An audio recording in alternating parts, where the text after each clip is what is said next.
사명을 감당하는 충성된 종, 사명을 감당하는 충성된 종이라는 제목으로 여러분과 함께 은혜를 나누겠습니다. 성경 속에는 우리 믿는 사람들을 부르는 호칭이 참 다양하게 등장합니다. 하나님 나라의 백성, 제사장, 나그네, 자녀, 종 등 참 다양합니다. 하나로 통일하면 좋으련만 성경은 성도들을 왜 이렇게 다양한 이름들로 부를까요? 이 모든 호칭들이 가지고 있는 이미지를 총동원해야 할 만큼 우리 신분이 특별하기 때문입니다. 어떤 하나의 호칭이 특정 관점에서의 의미를 강조하기는 하지만 전체로서의 우리 신분을 대변할 수가 없다라는 것입니다. 그만큼 하나님 나라에서 우리 신분과 정체성이 가지는 의미가 깊고 풍성하다라는 것입니다. 예를 들어서 하나님 나라의 백성이라는 호칭은 하나님께서 통치하는 나라를 강조해요. 또 제사장이라는 호칭은 예배자로서 살아가야 할 삶을 강조합니다. 또 이 땅의 나그네라라는 말은 영원한 본향을 찾아가는 사람들이라는 것을 깨닫게 해줘요. 또 자녀라는 호칭은 하나님 아버지와의 뗄 수 없는 관계, 그리고 그 나라의 유산을 받게 된다는 상속자로서의 의미를 우리에게 보여줘요. 이처럼 백성, 제사장, 나그네, 자녀 각각의 어떤 호칭들은 특별한 강조점들이 있지만 어떤 하나가 전체를 다 아우를 수는 없다라는 거예요. 그렇다면 종이라는 호칭과 신분은 어떨까요? 사람들은 종이 된다고 하면 다 이렇게 썩 좋아하지 않아요. 그러나 우리의 비참했던 과거를 한번 생각해 볼 수 있어야 합니다. 우리는 죄에 팔려 사망의 종, 사탄의 종이었다라는 거예요. 사탄에게 종로로 타다가 영원한 죽음에 처해져야 할 운명이었다라는 것입니다. 그런 우리를 주님께서 불쌍히 여겨주시고 자신의 핏값으로 속량해 주셨습니다. 그러므로 자신의 종이 되게 해주셨다라는 거예요. 따라서 종이라는 관점이 중요한 것이 아니라 누구의 종이냐라는 것이 중요하다라는 거예요. 우리가 육적으로 자유했을 때는 죄의 종, 사망의 종, 사탄의 종이었어요. 그러나 예수께서 우리의 죄값을 십자가의 죽음으로 모두 지불하셨을 때 우리는 주님의 종이 되었다라는 것입니다. 그렇습니다. 종이 나쁜 게 아니에요. 누구의 종이냐가 중요하다라는 거예요. 만왕의 왕, 생명을 주시는 예수님의 종이라면 정말 좋은 거예요. 죄의 종, 사망의 종, 사탄의 종에서 해방되었다라는 것을 말해준다라는 거예요. 이렇게 종이라는 호칭은 누구의 통치를 받고 있느냐의 문제예요. 사탄의 나라에서 죄의 통치, 사탄의 통치를 받고 있느냐, 그래서 영원한 죽음에 이를 것인가, 아니면 하나님의 나라에서 의의 통치, 주님의 통치를 받고 있느냐, 그래서 영원한 생명을 누릴 것이냐, 이렇게 생과 사를 결정하는 문제라는 거예요. 누구의 종이냐에 따라서 주님의 종이라는 것은, 주님의 종이 된다라는 것은 엄청난 축복이라는 거예요. 무엇보다도 종이라는 호칭은 사명을 강조하는 그런 호칭이에요. 곧 종은 그 주인이 주신 사명을 감당해야 한다라는 거예요. 특별히 오늘 저는 이런 사명의 관점에서 본문의 말씀을 살펴보려고 합니다. 종의 사명은 하나님 나라와 밀접하게 관계가 되어 있어요. 이 땅의 나그네이며 주님의 통치를 받는 종들은 하나님의 나라를 세우고 확장하는 사명을 감당해야 한다는 거예요.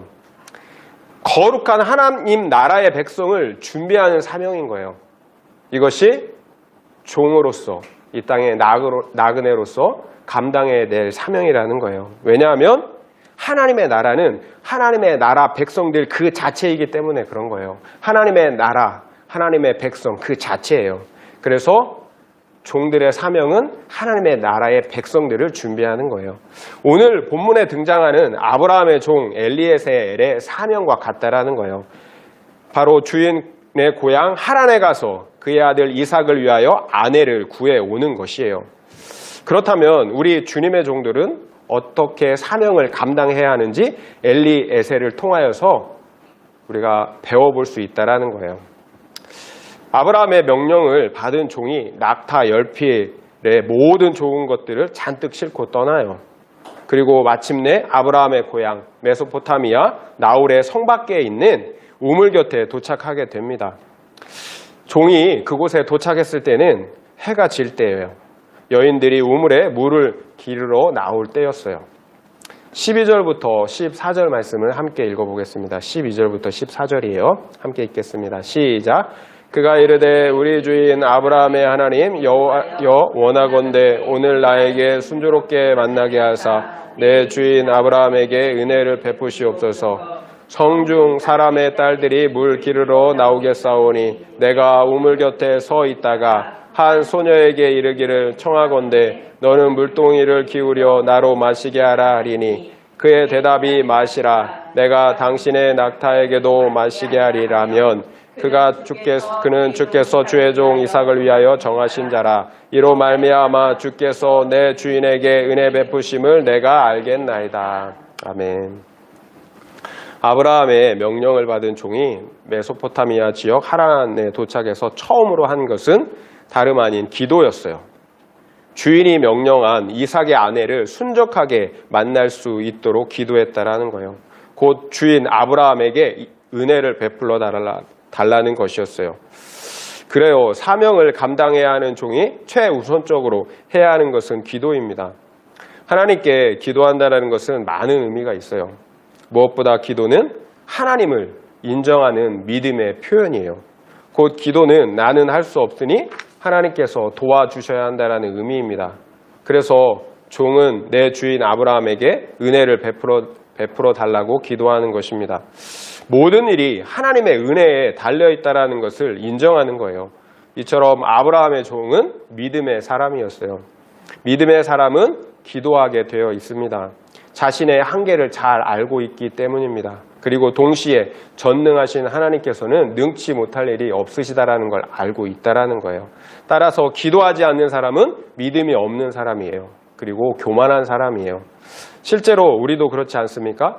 좀 힘들겠다 싶으면 기도하지만 내가 할 수 있겠다 싶으면 기도하지 않는다라는 거예요. 그래서 하나님께서 힘든 일을 보내시는지도 모르겠어요. 나를 좀 의지하라고, 나를 좀 인정하라고, 그래서 힘든 일을 보내시는 것이 아닌가 그런 생각이 듣습니다. 또 기도는 영적인 호흡이에요.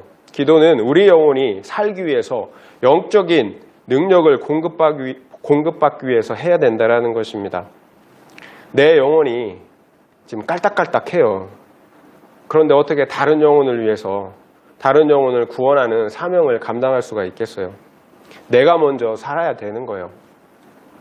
평상시 기도하는 습관이 있는 사람들은 웬만한 일이 와도 두려워하지 않아요. 그 속사람이 강건하게 살아있기 때문이에요. 그 안에 알 수 없는 힘과 평안이 있어요. 그래서 모든 일에 기도하며 하나님을 의지하는 습관을 갖게 되어 있다는 거예요. 그런 기도의 사람들은 실제 삶 속에서 하나님의 함께하심과 도우심을 수없이 경험하게 돼요. 따라서 이런 믿음의 실제를 가지고 있는 사람들은 결코 기도를 쉬지 않는다는 거예요. 기도의 맛을 알고 있기 때문에 그렇겠죠. 아브라함의 종이 평상시 기도하지 않는 사람이었는데 갑자기 기도할 수 있었을까요? 아니에요. 종은 평상시 하나님을 범사에 인정하고 기도하는 믿음의 사람이었던 거예요. 따라서 이처럼 특별한 상황에서도 자연스럽게 제일 먼저 하나님께 기도할 수 있었던 거예요. 이렇게 주인의 사명을 감당하는 사람은 다름 아닌 기도하는 사람, 믿음의 사람인 거예요. 범사에 하나님을 인정하는 사람이 하나님의 주님의 충성된 종이 될 수 있다는 것입니다. 그렇다면 종은 어떤 기도를 드렸나요? 기도하는 것 중요해요. 기도하는 것 중요해요. 그런데 기도하는 것만큼 중요한 게 있어요. 무엇을 위해 기도하느냐라는 거예요. 기도의 방향성 역시 중요하다라는 거예요. 아브라함의 명령이며 동시에 종의 사명은 아브라함의 아들, 곧 이삭의 아내를 구하는 것이에요. 그런데 그 종의 기도를 살펴보면 아브라함의 명령을 따라 그 사명을 감당하는 일에 집중되어 있다는 것을 알 수가 있어요. 그래서 종은 이삭의 아내를 순적하게 만나게 해달라고 기도해요. 그래요. 종의 기도는 오로지 주인이 주신 사명을 감당하기 위한 기도라는 거예요. 내 뜻이 아니라 주인의 뜻, 내 뜻이 아니라 주인의 뜻, 곧 하나님의 뜻이 이루어지길 위해 기도한다라는 거예요. 따라서 종은 주인의 뜻이 이루어지는 과정에서 분별력을 위한 기도를 해요. 곧 이삭의 아내를 분별할 수 있게 해달라고 기도한다라는 거예요. 주님의 뜻대로, 하나님의 뜻대로 제가 분별할 수 있도록 기도한다라는 거예요. 그래서 종은 하나님께 조건적인 기도를 드려요. 제가 우물 곁에 서 있다가 한 소녀에게 내 물동이에 있는 물을 좀 마실 수 있게 해달라 이렇게 제가 물어보겠습니다. 그러면 그 소녀가 나에게 물을 마시게 할 뿐만 아니라 또한 자진해서 낙타에게까지 물을 마시게 한다면 저는 하나님께서 준비하신 그 여인으로 알겠습니다. 이렇게 조건적인 기도를 하나님께 드렸다라는 거예요. 자신에게 물을 마시게 할 뿐만 아니라 낙타, 열필에게도 물을 마시게 하는 그 소녀가 하나님께서 준비하신 그 소녀로 알겠다라는 거예요. 분명 종은 하나님께서 주인 아브라함의 아들 이삭을 위해 아내를 준비해 놓으신 것을 믿었어요. 하나님께서 준비해 놓으셨다는 것을 확실히 믿었어요. 그런데 문제는 분별력이라는 거예요. 분별력. 하나님께서 준비해 놓으셨는데 내가 분별하지 못하면 아무 의미가 없는 거죠. 어떻게 하나님의 뜻을 분별할 수 있느냐라는 거예요. 주인이 주신 말씀이 절대적인 기준이었어요. 그래서 종은 주인이 주신 말씀의 기준을 가지고 기도했다라는 거예요. 우리가 배워야 할 교훈이 바로 이거예요. 주인의 말씀의 기준을 가지고 기도해야 한다라는 거예요. 말씀의 기준을 가지고 기도해야 한다. 그리고 그 말씀의 기준을 가지고 주님의 뜻을 분별해야 한다라는 거예요. 주인이 주신 말씀의 기준은 무엇이었나요? 오직 거룩한 배우자여야 한다라는 거였어요. 거룩한 배우자. 이것이 주인의 말씀이었어요. 나그네가 물을 달라 할 때 물을 주는 것. 다는 아니지만 많은 사람이 그렇게 할 수 있어요. 그러나 자진해서 10마리가 되는 낙타에게 물을 길어 마시게 할 사람은 아마 없다라고 봐야 되겠죠. 며칠씩 물을 먹지 않는 낙타는 한꺼번에 100리터의 물을 마신다라고 해요. 10마리면 1000리터예요. 1000리터. 상상을 해보세요. 그런데 그 소녀가 가지고 있는 물 항아리는 겨우 12리터밖에 되지 않아요. 그러니까 10마리의 낙타를 먹이려면 최소 10번에서 100번을 왔다 갔다 해야 된다라는 거예요. 물 항아리를 쥐고. 그 지역의 우물은 지면보다 아래에 위치해 있었어요. 그러니까 물을 길어서 끌어올려야 되는 거예요. 그것을 딱 평균으로 50번 정도 한다고 생각해 보세요. 보통 일이 아닌 거예요. 나그네에게 ጼ데카와 미슈파트, 그러니까 사랑과 공의를 실천하는 그런 사람을 조건으로 내건 거예요. ጼ데카, 사랑, 미슈파트, 공의. 이게 바로 거룩한 배우자의 조건인 거예요. 이처럼 종은 주인의 말씀의 기준을 가지고 기도했고 또한 분별한 거예요. 결국 종은 하나님의 뜻을 분별하는 기준으로서 말씀을 가지고 있었다라는 거예요. 주인의 뜻을, 그 사명을 감당하기 위해서는 아무렇게 살아서는 안 되는 거예요. 말씀의 기준을 가지고 있어야 되는 거예요. 그 말씀의 기준을 가지고 뜻을 분별하고 사명을 감당해야 된다는 거예요. 15절 말씀 읽겠습니다. 15절입니다. 15절 시작. 말을 마치기도 전에 리브가가 물동이를 어깨에 메고 나오니 그는 아브라함의 동생 나홀의 아내 밀가의 아들 부두엘의 소생이라. 종이 기도를 다 마치기도 전에 리브가라는 소녀가 물동이를 메고 나와요. 타이밍이 정말 기가 막히죠. 그 소녀는 아브라함의 동생 나홀의 아들의 소생이에요. 동생의 아들의 소생이에요. 그러니까 촌수로는 이삭에게는 조카뻘이 되는 거예요. 16절 읽겠습니다. 16절 시작. 그 소녀는 보기에 심히 아름답고 지금까지 남자가 가까이 하지 아니한 처녀더라. 그가 우물로 내려가서 물을 그 물동이에 채워가지고 올라오는지라.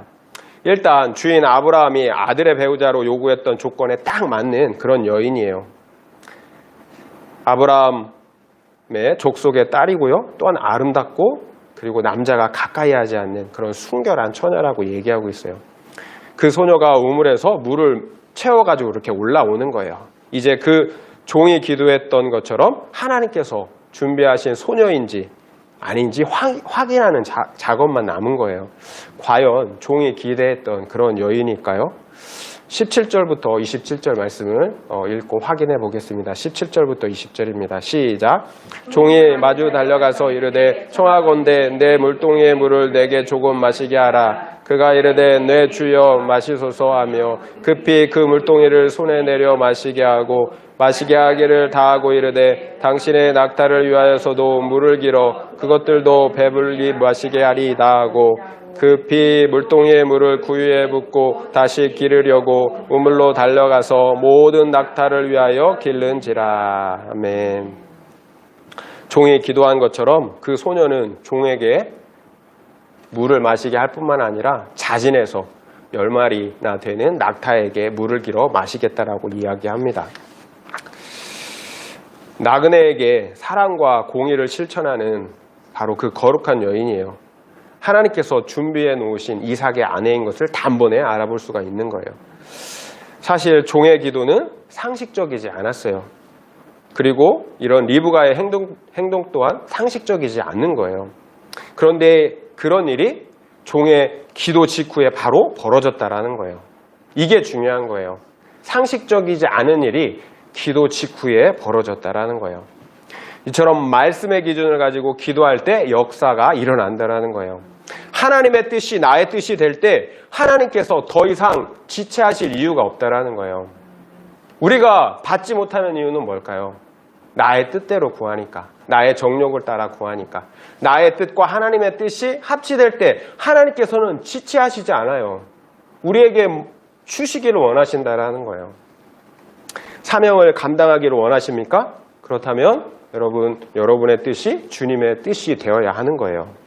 나의 뜻만 붙잡고 있으면 사명을 감당할 수 없다라는 거예요. 하나님께서 우리를 사용하실 수가 없다라는 거예요. 하나님의 뜻, 주님의 뜻이 나의 뜻이 될 때 하나님께서 우리의 기도를 응답하시고 우리를 사용하실 수 있다라는 것입니다. 하나님께서는 우리를 위해서 항상 최선의 것을 준비해 놓으세요. 하나님은 좋으신 분이세요. 항상 우리를 위해서 베스트를 준비해 놓으세요. 문제는 우리의 믿음이에요. 우리의 분별력이에요. 믿음, 영적인 눈, 하나님이 주신 그 베스트를 분별할 수 있는 눈을 가지고 있느냐라는 거예요. 하나님께서 준비하신 최고의 것, 최선의 것, 하나님은 항상 우리에게 좋은 걸 주세요. 그런데 우리가 그것을 분별해서 취할 수 있느냐라는 거예요. 믿음이 있는 사람은 하나님께서 준비하신 최선의 것을 바로 취해요. 그러나 믿음이 없는 사람들은 시간을 낭비하고 허송세월을 하게 된다는 거예요.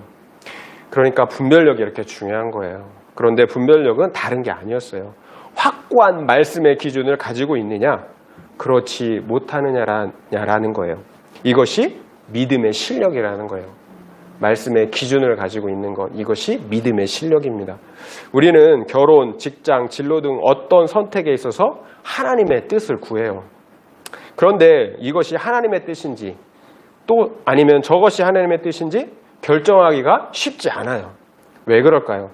우리가 하나님의 뜻을 알려달라고 말하지만 정작 결정적인 순간에는 나의 생각, 나의 욕심을 내려놓지 못하기 때문이에요.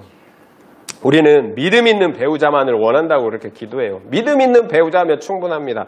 그런데 실제로 우리는 어때요? 예쁘고 학벌도 좋고 직장도 좋은 능력 있는 배우자를 실제로는 원한다라는 거예요.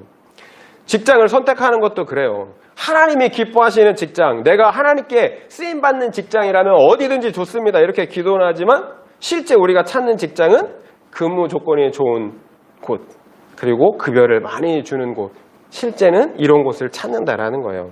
그래서 하나님의 뜻대로 살겠다고 하지만 분별하는 게 쉽지 않다라는 거예요. 내 안에 말씀의 기준도 있고 그리고 나의 정욕의 기준도 함께 가지고 있기 때문에 그런 거예요. 이것이 하나님께서 오랫동안 우리에게 응답하지 못하시고 침묵하시는 이유인 거예요. 하나님의 뜻을 우리에게 말씀하시지 못하는 이유인 거예요. 하나님께서 우리에게 말씀하셔도 우리가 순종하지 않아요.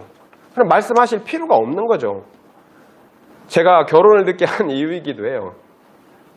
무조건 하나님께서 준비해 주신 배우자와 결혼하겠습니다. 이렇게 기도는 했지만 막상 거룩한 배우자를 보내주시면 어때요? 외모가 마음에 안 들습니다.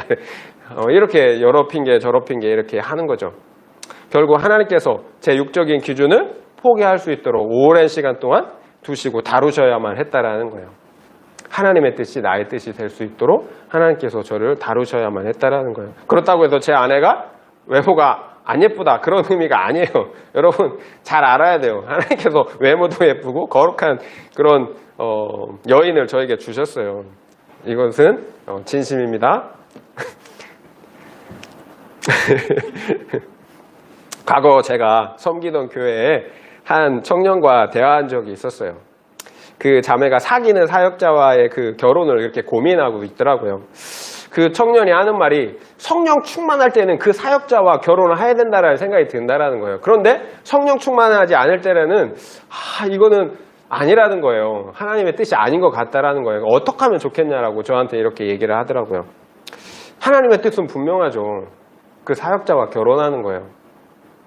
문제는 성령 충만해야 된다라는 거죠. 성령 충만할 때는 그 사역자와 결혼해야 된다고 생각되는데 성령 충만하지 않을 때는 아니라는 거예요. 그러면 성령 충만하지 못한 게 문제인 거죠. 성령 충만할 때 하나님의 뜻이 나의 뜻이 되는 거예요. 그래서 중요한 것은 하나님의 뜻을 분별함에 있어서 말씀의 기준을 가지고 있느냐, 성령 충만하냐, 이것이 무엇보다 중요하다라는 것입니다. 이처럼 하나님의 뜻과 나의 육적인 생각들이 충돌해요. 이것이 우리 믿는 사람들이 겪는 실제적인 갈등인 거예요. 그래서 그 종은 말씀의 기준을 가지고 기도한 거예요. 말씀의 기준을 가지고 기도했어요. 말씀만 보는 것으로는 부족해요. 또 기도만 하는 것만으로도 부족해요. 말씀의 기준을 가지고 기도해야 되는 거예요.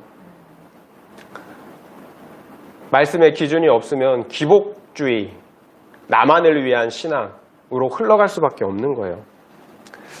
말씀의 기준을 가지고 그래서 기도해야 되는 거예요. 그래야 하나님의 뜻이 나의 뜻이 될 수가 있는 거예요.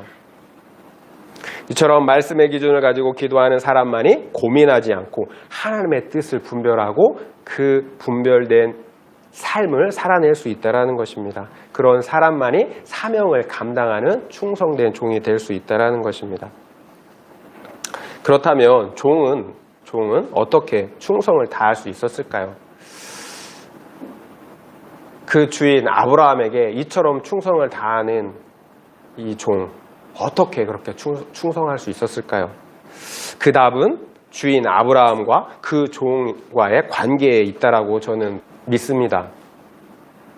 과거 아브라함은 자녀가 없을 당시 종 엘리에셀을 상속자로 삼으려고 했어요. 그만큼 종 엘리에셀을 사랑하고 신뢰했다라는 거예요. 그래서 자신의 집의 모든 소유를 그 종에게 맡기잖아요. 그러니까 종이라는 개념보다는 청직이라는 개념이 더 어울려요.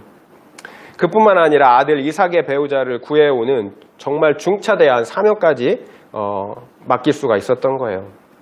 아들의 배우자를 구해오는 것은 집안의 명운이 걸린 큰 문제예요. 정말 가까운 가족처럼 신뢰하지 않는 사람이라면 결코 맡길 수가 없는 일이라는 거예요. 그걸 종에게 맡긴다라는 거예요. 그만큼 아브라함이 엘리에셀을 어떻게 해요? 신뢰했다라는 거예요. 어떤 사연으로 종이 되었는지 모르지만 엘리에셀은 종이에요. 그저 종이에요. 그 당시 종의 위치는 아주 비참했어요. 그저 나귀와 소, 양처럼 그저 이렇게 재산의 일부였다라는 거예요. 그러나 주인 아브라함은 종 엘리에셀을 종이 아닌 아들처럼 대우했다라는 거예요.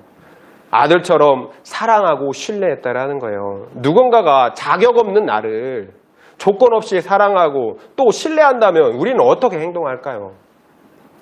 여러 번 말씀드렸듯이 사랑받은 사람이 사랑할 수 있는 거예요. 주일에게 받은 사랑이 있었기 때문에 그 사랑을 충성이란 모습으로 보답할 수 있었다라는 거예요. 십자가에서 죽으시기까지 나를 사랑하신 그 주님이 나를 신뢰하세요. 그래서 우리에게 사명을 맡기신 거예요. 필요 없다. 너 쓸모없다. 이거보다 너 필요해. 나 너 신뢰해. 이렇게 사명을 맡기는 게 얼마나 고마워요. 감사해요. 내가 받은 사랑이 너무 크니까. 그래서 내가 그 주님을 사랑하기 때문에 충성할 수 있는 것이지 무슨 상을 바라고 보상을 바라고 한다면 그 충성에는 분명 한계가 있을 수밖에 없다라는 거예요. 그래서 우리는 반드시 먼저 그 하나님의 사랑을 경험해야 하는 거예요. 상을 위해서, 조건을 위해서 충성할 수 없어요. 하나님의 사랑, 조건 없는 그 십자가의 사랑을 우리는 경험해야 된다는 거예요. 나를 위해 조건 없이 베풀어 주신 그 무조건적인 사랑을 먼저 경험해야 된다는 거예요. 그리고 무슨 조건이 아닌 그 사랑이 이유가 되고 또한 그 사랑이 목적이 되어서 주님을 사랑하고 충성해야 한다는 거예요. 그렇지 않으면 우리는 결코 충성할 수가 없어요. 그래요. 무조건적인 사랑, 이것이 사명을 감당할 수 있는 힘의 근원인 거예요. 따라서 우리는 십자가의 주님을 만나야 되는 거예요. 나를 위해 죽어주신 그 주님의 사랑을 경험해야 하는 거예요. 이건 선택사항이 아닌 거예요. 신앙생활을 하기 위해서, 사명을 감당하기 위해서는 반드시 십자가의 주님을 만나야 되는 거예요. 또한 그 주님을 만났다면 우리는 그 주님과 지속적인 교제를 가져야 되는 거예요. 그러므로 그 사랑을 지속적으로 누리고 확신할 수 있어야 되는 거예요. 우리가 교제와 사귐이 없으면 그 사랑은 식어져요. 우리의 기억에서 점점 잊어져 가는 거예요. 그렇기 때문에 주님을 만나야 하지만 또 그 주님과 친밀한 교제를 누려야 되는 거예요. 종 엘리에셀은 그 주인 아브라함의 통치를 받았어요. 종이니까 주인의 통치를 받죠. 그런데 그 주종의 관계 안에서 주인의 사랑과 신뢰를 흠뻑 받고 누렸다라는 거예요. 이것이 종 엘리에셀이 사명을 감당할 수 있었던 근원적인 이유였던 거예요. 우리도 마찬가지예요. 주님의 통치를 받아야 우리는 주님의 십자가 사랑과 신뢰를 그 통치 가운데 더욱 풍성하게 누려야 된다는 거예요. 세상의 주인과 종의 관계가 아니잖아요. 우리 주님은 좋으신 분이잖아요. 아버지 같은 분이시잖아요. 자기 피를 흘려 우리를 구원하신 분이 우리를 막 다루겠어요? 우리가 주님과 교제하면 교제할수록 그분이 어떤 분인지, 그분이 얼마나 좋은 분인지 우리는 알게 돼요. 도무지 그분을 사랑하지 않고는, 충성하지 않고는 견딜 수가 없는 거예요. 그래요. 우리는 1만 달란트 탕감받은 죄인이라는 분명한 종의 정체성을 가지고 있어야 되는 거예요. 그래야 우리는 충성된 종으로서 사명을 감당할 수가 있습니다. 54절부터 56절까지 말씀을 함께 읽겠습니다. 54절부터 56절입니다. 시작. 이에 그들 곧 종과 동행자들이 먹고 마시고 유숙하고 아침에 일어나서 그가 이르되 나를 보내어 내 주인에게로 돌아가게 하소서. 리브가의 오라버니와 그의 어머니가 이르되 이 아이로 하여금 며칠 또는 열흘을 우리와 함께 머물게 하라. 그 후에 그가 갈 것이니라. 그 사람이 그들에게 이르되 나를 만류하지 마소서. 여호와께서 내게 형통한 길을 주셨으니 나를 보내어 내 주인에게로 돌아가게 하소서. 아멘. 종 엘리에셀은 마침내 하나님께서 준비해 놓으신 이삭의 신부감을 찾아냈어요. 그러자 그 종은 바로 다음날 리브가를 데리고 주인에게로 돌아가겠다라고 이야기하고 있는 거예요. 그런데 리브가의 오라버니 라반과 그의 어머니는 며칠 동안 시간을 달라고 요청을 해요. 충분히 석별의 정을 나누고 인사하고 떠나길 바랬던 거예요. 이제 가면 평생 볼 수 없으니 가족으로서는 당연한 그런 제안인 거죠. 그러나 종은 재차 바로 돌아가야 되겠다라고 이렇게 대답을 해요. 제가 생각할 때 기다리고 있을 주인에게 이 기쁜 소식을 하루라도 빨리 알려드리고 싶었던 것 같아요. 그래서 지체하지 않고 바로 가겠다라고 이야기한 것 같아요. 결국 그 가족은 당사자인 리브가에게 물어봐야 했어요. 그러자 리브가 역시 그 종의 말대로 바로 떠나겠다고 합니다. 사실 종은 그 집에 좀 더 머물면서 여독을 풀고 또 좋은 대접을 받고 돌아가도 충분했어요. 그러나 종은 그러지 않았어요. 말씀드린 것처럼 종은 자신이 받은 사명을 아직 완수하지 못했기 때문이에요. 종은 그 신부감을 주인 아브라함에게 데리고 가야만 모든 사명을 완수한 거예요. 그때까지는 긴장의 끈을 놓을 수가 없었던 거예요. 사명을 완수하기까지는 긴장의 끈을 놓을 수가 없었던 거예요. 충성된 종은 이처럼 끝까지 자신의 사명을 잊지 않아요. 그래요. 종은 자신의 사명을 잊고 자신의 안위와 평안을 추구하지 않는다라는 거예요. 이것이 충성된 종의 자세인 거예요. 오직 그 사명을 위해 사는 거예요. 그렇다면 지금 우리는 어떤가? 우리를 한번 돌아보면 좋겠어요. 천국 백성을 준비하는 사명, 영혼 구원이라는 사명을 감당하고 있는지 한번 생각해 볼 필요가 있을 것 같습니다.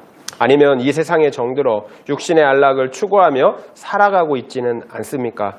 혹시 우리에게 사명이 있다는 것조차 잊고 있지는 않습니까?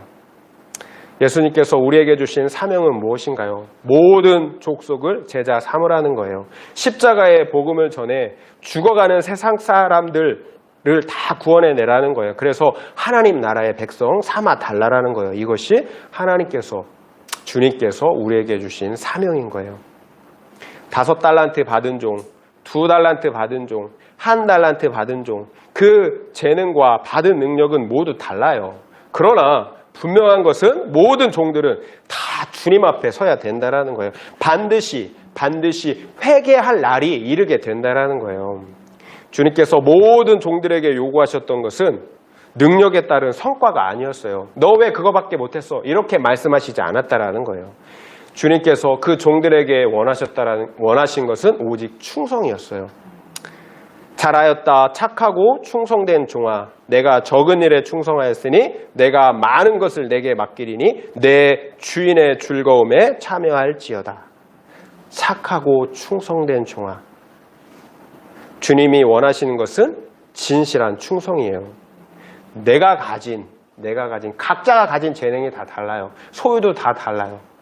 그 가진 재능과 소유 안에서 최선을 다하는 것, 진실하게 내가 가진 그 능력 안에서 최선을 다하는 것, 이것이 바로 충성인 거예요.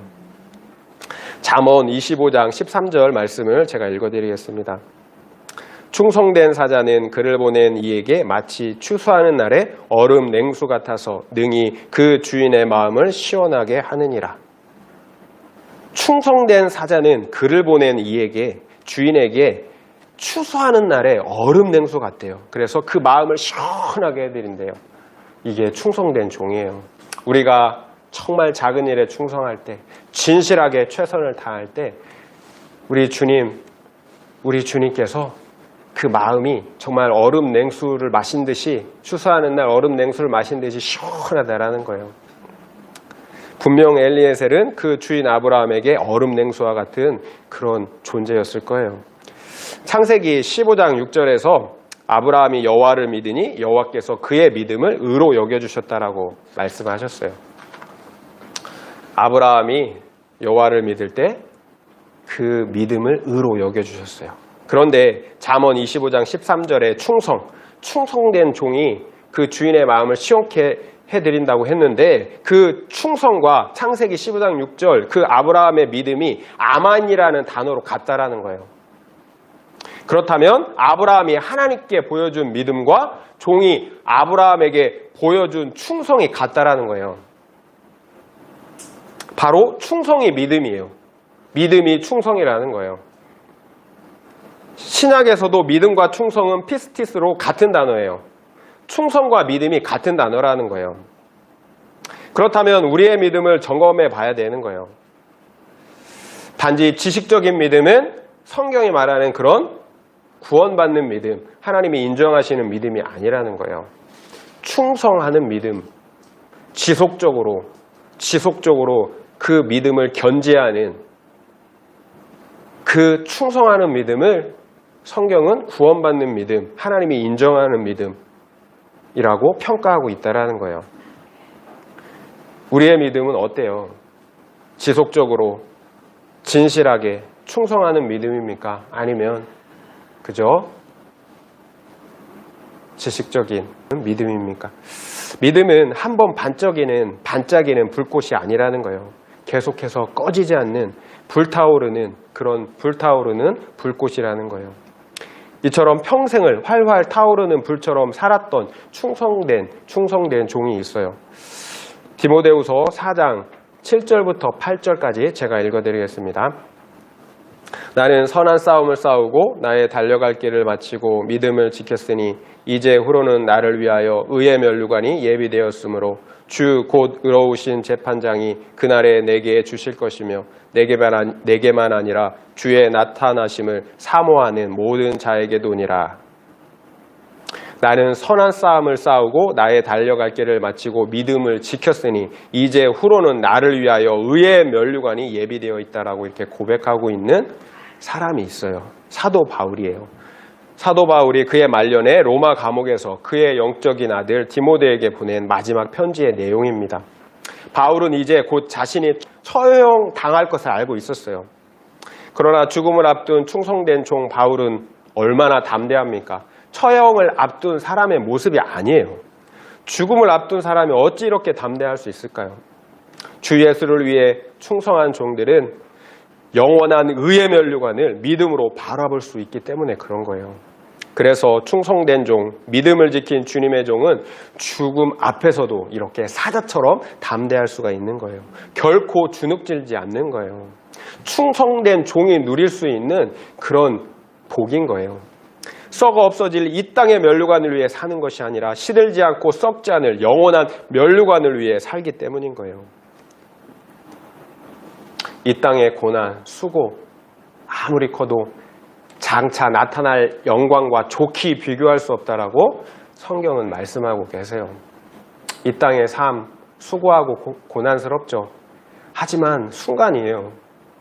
우리의 영원한 면류관, 영원한 영광, 그 풍성함 영원하다라는 거예요. 오늘 아침에 제가 이제 찬양을 틀어놓고 기도하고 있는데 우리의 수고, 우리의 고난이 아무리 클지라도 주님의 수고보다, 주님의 고난보다 크지 않다라는 이런 찬양이 이렇게 들려왔어요. 그렇더라고요. 정말 내 수고, 내 고난이 아무리 클지라도 주님이 십자가에서 당한 그 수고와 고난에 비할 수 있으랴, 이런 생각이 들더라고요. 제가 힘들 때, 그리고 낙심될 때 믿음의 주여 온전케 하시는 예수를 바라보자 라는 말씀을 늘 기억하고 묵상합니다. 믿음의 주여 온전케 하시는 예수를 바라보자. 그 주님은 우리를 위해서 그 십자가의 고난을 참으셨어요. 아버지께서 주신 그 사명을 감당하기 위해서 묵묵히 그 십자가의 길을 가신 거예요. 우리를 죄에서, 사망의 종에서 구원하셔서 자신의 사람으로, 자신의 백성으로, 자신의 종으로 그렇게 건지시기 위해서 그 사명을 감당했다라는 거예요.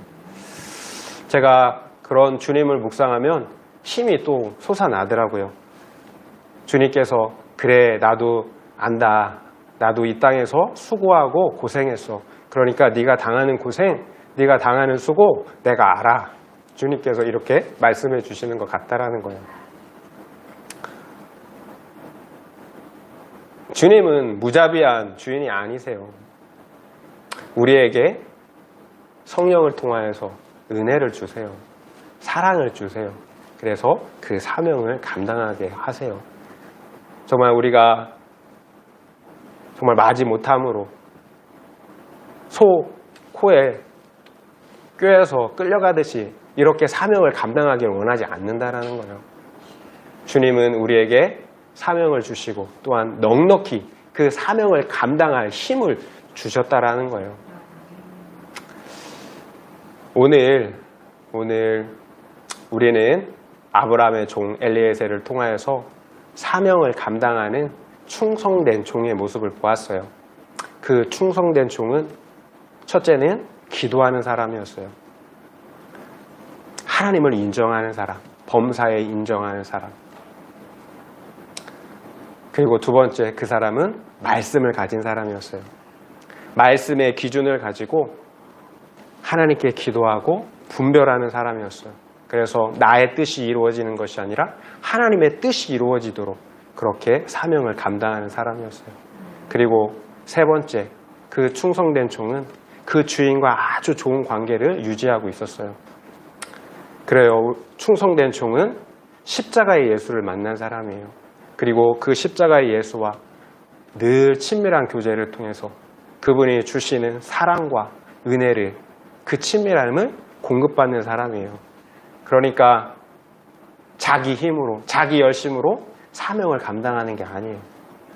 하나님이 주시는, 주님이 주시는 그 사랑과 은혜, 그 능력을 힘입어 사명을 감당하는 사람이에요. 그리고 네 번째, 충성된 종은 결코 자신의 사명을 잃어버리지 않아요. 잠시 있다 사라질 이 땅의 영과 부와 안위 때문에 자기의 사명을 잃어버리지 않는다라는 거예요. 끝까지 그 사명을 붙들고 그 사명을 감당한다라는 거예요. 이 종이 보여준 사명을 감당하는 충성된 그 종의 모습을 통해서 우리를 한번 살펴볼 필요가 있을 것 같습니다. 과연 나는 사명을 감당하는 충성된 종인가? 한번 생각해 보면 좋을 것 같습니다. 성경은 말씀하시기를 이렇게 사명을 감당하는 충성된 종에게 영원한 생명의 면류관, 의의 면류관이 준비되어 있다라고 말씀하고 계십니다. 바라기는 사명을 감당하는 충성된 종이 되어서 우리 주님께서 준비하신 그 생명의 면류관, 의의 면류관을 다 받아 쓰는 우리가 되기를 축원드립니다. 아멘.